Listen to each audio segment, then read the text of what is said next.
নমস্কার, Kaushik edu point YouTube চ্যানেলে আজকে আমরা দেখব সেমিস্টার 4 অনার্সের ক্যালকাটা ইউনিভার্সিটি CC9 সাজেশন। তোমাদের পরীক্ষা একেবারেই সামনে এবং পরীক্ষার ডেটও সম্ভবত দিয়ে দিয়েছে। এবং CC9 পেপারে কী কী 5 মার্কস এবং 10 মার্কস প্রশ্ন আমরা করব সেটা আমরা একবার দেখে নেব। কোশ্চেন প্যাটার্ন জানো, 15টা 1 নম্বর, 4টে 5 নম্বর, 3টে 10। এই নিয়ে নতুন করে আলোচনা করা কিছু নেই। এবার আমি মূল টপিকের মধ্যে আসি। প্রথম প্রশ্ন, পানিপথের প্রথম যুদ্ধ ও খানোয়া যুদ্ধের মধ্যে তুলনামূলক আলোচনা। তোমরা যদি লাস্ট কয়েক বছর প্রশ্ন দেখো বা সেমিস্টার 6 সদ্য যে পরীক্ষা সেটা দেখো, তাহলে সেইখানের প্রশ্ন কিন্তু একটু তোমাদের অনার্সে অ্যানালিটিক্যাল দিচ্ছে, অর্থাৎ একটু বোধমূলক প্রশ্ন, একটু ঘুরিয়ে প্রশ্ন কিন্তু থাকছে। তাই এই প্রশ্নটা ভীষণ ইম্পর্টেন্ট। প্রশ্নটা এরমভাবেও থাকতে পারে, পানিপথের যুদ্ধ থেকে খানোয়ার যুদ্ধ কতটা গুরুত্বপূর্ণ ছিল, এরমভাবেও দিতে পারে। কিছুই নয় ব্যাপারটা, প্রথমে পানিপথের প্রথম যুদ্ধ দিতে হবে, তারপরে খানোয়ার যুদ্ধ অল্প করে দিয়ে লাস্টে দুটোর মধ্যে তুলনামূলক আলোচনা করতে হবে। 2 নম্বর হচ্ছে কবুলিয়ত ও পাট্টা বলতে কি বোঝো। কবুলিয়ত পাট্টা শেরশাহ আমরা এটা জানি। 3 নম্বর মনসবদার ও জায়গিরদার শব্দের অর্থ। জাস্ট ছোট ছোট করে মনসবদার একটু আর যে নিচে জায়গিরদার, দুটোর মধ্যে কিছু কোরিলেশনস যেগুলো আছে সেইটুকু লিখলেই যথেষ্ট। 4 মুঘল আন্তঃবাণিজ্যে হুন্ডি ব্যবস্থা। হুন্ডি যে ব্যবসায়িক সংগঠনগুলি আছে সেইগুলোর কথা লিখতে আসতে পারে। 5 সুরাট বন্দরের গুরুত্ব। 6 সুফি সিলসিলা, অনলি শর্ট নোট সুফি সিলসিলা। 7 খুদকাস্ত ও পাহিকাস্ত, কৃষক সম্প্রদায় সেটা। 8 বাবরের আত্মজীবনী বা তুজুক-ই বাবরি, মানে কতটা গুরুত্বপূর্ণ এই রচনাটা। 9 বাবরের যুদ্ধ রীতি বা ওয়ারফেয়ার টেকনিক্স অফ বাবর, এটা কিন্তু সিলেবাসে মেনশন টপিক।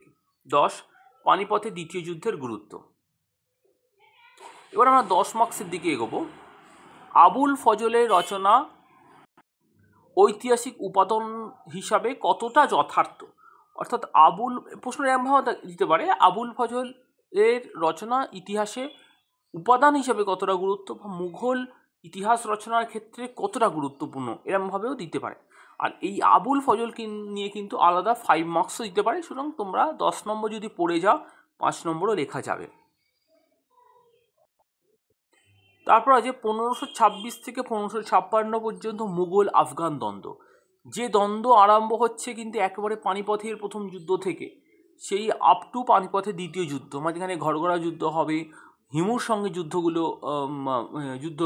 হবে, শেরশাহর সঙ্গে হুমায়ুনের সংগ্রাম, খানোয়ার যুদ্ধ, অনেকগুলো যুদ্ধ কিন্তু এখানে পরপর স্টেপ বাই স্টেপ সাজিয়ে লিখতে হবে এবং শেষে কিন্তু ঐতিহাসিক পর্যালোচনাটা দিতে হবে, অর্থাৎ ঐতিহাসিকরা কীভাবে মুঘল আফগান দ্বন্দ্বকে দেখছেন। 3 আকবরের ধর্মীয় নীতি, ভীষণ ইম্পর্টেন্ট। আকবরের ধর্মীয় নীতি থেকে কিন্তু অ্যাজ এ শর্ট নোট কিন্তু আলাদা প্রশ্নও দিতে পারে, সুলেইকুল বলে আলাদা কিন্তু দিতেই পারে। যেহেতু তোমরা আকবরের ধর্মনীতি বড় করে পড়ে যাচ্ছ, তাই এটা আলাদা করে কিছু পড়ার নেই। আচ্ছা, আকবরের ধর্মীয় নীতি আলোচনা করলে এটা মূলত আমি বলবো সতীশচন্দ্র থেকে লেখাই ভালো। সতীশচন্দ্র যে 3টি পর্যায়ে আকবরের ধর্মকে ভাগ করেছে সেটি উল্লেখ করা হবে। মনসবদারি প্রথার বিবর্তন, এইটা মূলত আকবরের মনসবদারি ব্যবস্থাটাই মূল ফোকাস থাকে, কারণ তোমাদের এটাই সিলেবাসে আছে। সামগ্রিক মনসবদারি ব্যবস্থা কিন্তু তোমাদের এখানটা নেই, মানে কারণ সিলেবাসের প্যাটার্নটা দেখো তোমাদের পুরো আকবর পর্যন্ত বা আকবরের পরবর্তীকাল পর্যন্তই আছে। সুতরাং মনসবদারি প্রথার বিবর্তন এটা গুছিয়ে লিখতে হবে। প্রথমে সতীশচন্দ্র, ইরফান হাবিব এবং শিরিন মুসবি, তিনজনে খুব সুন্দর আলোচনা করা হয়েছে। ইরফান হাবিব, শিরিন মুসবি এবং সতীশচন্দ্র তিনজনের আর্টিকেল ধরেই লেখাটা উচিত। 5 আকবরের রাজপুত নীতি, এটাও কিন্তু খুব ইম্পর্টেন্ট প্রশ্ন, এইগুলো একদম দারুণ প্রশ্ন, এই 3টে প্রশ্ন। আকবরের রাজপুত নীতি লিখতে গেলেও তোমাদের একেবারে সতীশচন্দ্রর ওই SS in medieval Indian history বই ধরে একটা প্রবন্ধ আছে, সেইখান থেকেই লেখাটা উচিত। এবার আছে শেরশাহর ভূমি রাজস্ব নীতি, এটা একেবারেই ফ্ল্যাট কোশ্চেন্স, তোমরা যে কোনো বই থেকে কভার আপ করতে পারো। এই শেরশাহর ভূমি রাজস্ব নীতি যদি পড়ো তাহলে কিন্তু তোমাদের কবুলিয়ত এবং পাট্টা অলরেডি পড়া হয়ে যাচ্ছে। 7 মুঘল আন্তঃবাণিজ্যের গুরুত্ব বা মুঘলদের সময় আন্তঃবাণিজ্য কীভাবে বিকাশ লাভ করে, এটা একটা প্রশ্ন আসে। 8, মুঘল আমলের বিভিন্ন ফসল। মুঘল আমলের বিভিন্ন ফসল বলতে তোমাদের বিভিন্ন রকম ফসল হতো, কমার্শিয়াল যে গুডস বা মানে অর্থকরী ফসল। মেইনলি কিন্তু পরীক্ষায় দু ধরনের ফসলই দেয়া হয়।